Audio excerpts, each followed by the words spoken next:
Well, hey everybody. What we're going to do today is make eggnog.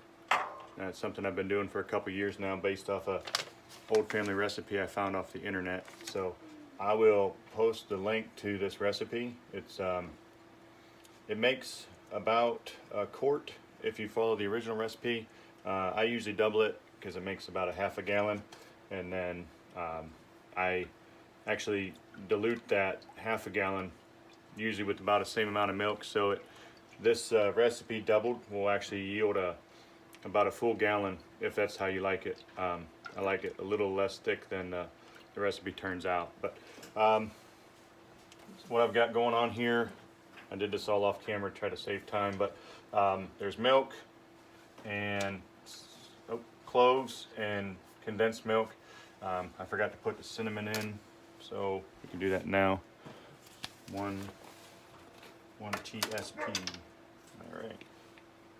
So anyway, I'll try to take it through step by step.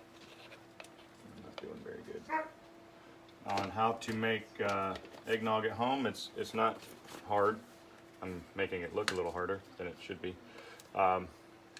Anyhow, something that kids and I enjoy is homemade eggnog. So all right.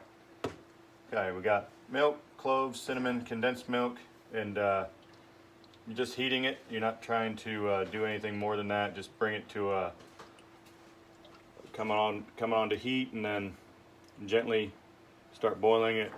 While we're doing that, we have sugar and egg yolks, just the yolks. I broke them and yolked them off camera again. Something that you would do in real time, but you're just going to beat the sugar and the eggs together.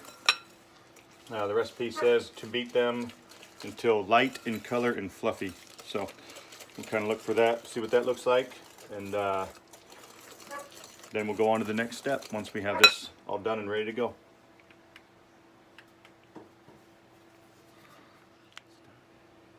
Okay, so the mixture of milk and condensed milk and spices has started to get a little hotter. It's you're not supposed to let it boil, but you're supposed to get it pretty warm, because what we're going to do now is we're going to take the hot milk mixture and put it into the beaten eggs and sugar, egg yolks and sugar. So you go real easy because you're just trying to temper the eggs. You don't want to cook the egg. So what I do is I'll put a little bit in and let it stir, and so you're increasing the temperature of your egg yolk and sugar mix slowly. You can also burn yourself on your saucepan. Anyway, you're just tempering it in, and slow's the word.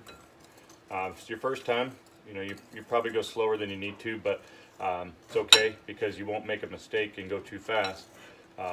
As you get used to doing this more, you might understand it.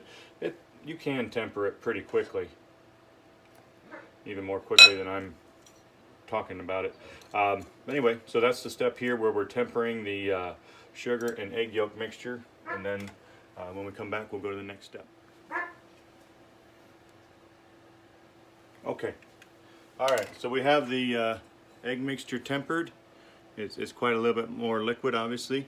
So here you just dump it slowly into your milk mixture, and I reduced the heat slightly. So here, this is why you temper your eggs, because you don't want to cook the eggs. What you'll get is scrambled eggs, which would be good, but not what you're trying to get to. So here we've added our tempered egg mixture back into the hot milk mixture, and we're going to heat it for 3 to 5 minutes until it gets a little thicker. I'll show you how to see when it's thick when we come back. Okay, so we've been stirring it for a time here. It's heated through, and I'll show you here what it means if it's thick. So you see that clean line on the spoon? That's thick enough. All right, so I've got the next step is to add heavy whipping cream, which for a single batch, half pint is what you need. we're doing a double batch, so I've got 2 of these. We had, easy for me to say. So nice that there's no measuring here. You add in the first one. Guess I probably should have had these open. Oh well. Add in the second one, heavy whipping cream. Stir it up, and then have to add nutmeg and vanilla extract. So we'll add those up, add those in, the spices and the vanilla, and then I'll show you the next step. Okay, so we have all the spices and everything's done. That was the last cooking step. You never boil it after you add your heavy whipping cream. You just heat it through. The main part of the recipe was already pretty hot from being boiled earlier. So last thing before you put it in a bottle to cool is you want to filter it. There's whole cloves, there's nutmeg, and you will get some cooked chunks, not chunks, but some cooked pieces of egg. So here's what you do: you just pour it through a strainer. Even though you tempered the egg mixture, you'll still get some egg.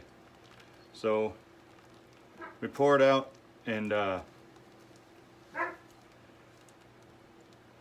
just to filter the solids, and then we'll put it back into the pan. For me, I'm going to put it in this milk jug I have. So you get rid of these solids, and we'll pour it back into the pan for ease of pouring into the milk jug.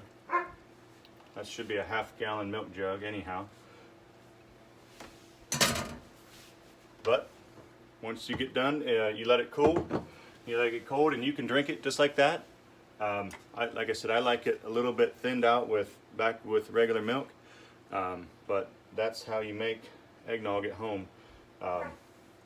I'll put the link to the recipe in the notes or in a comment, and if I had any advice, just do this. If you mess it up, no big deal. It doesn't cost much to make it, and you probably have most of the ingredients at home. So I had fun making this video, and I hope you found it useful.